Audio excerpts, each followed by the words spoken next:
Hi, today I'm going to show you how to install a clutch on your race car. Start by removing anything that might be in the way. Disconnect the transmission from the engine. Then simply remove engine from vehicle. Remove clutch from engine. Install new clutch. Reinstall engine.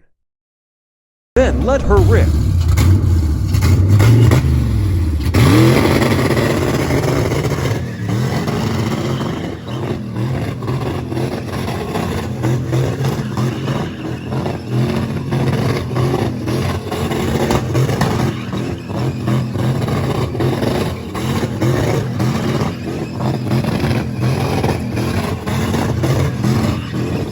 Then replace clutch again.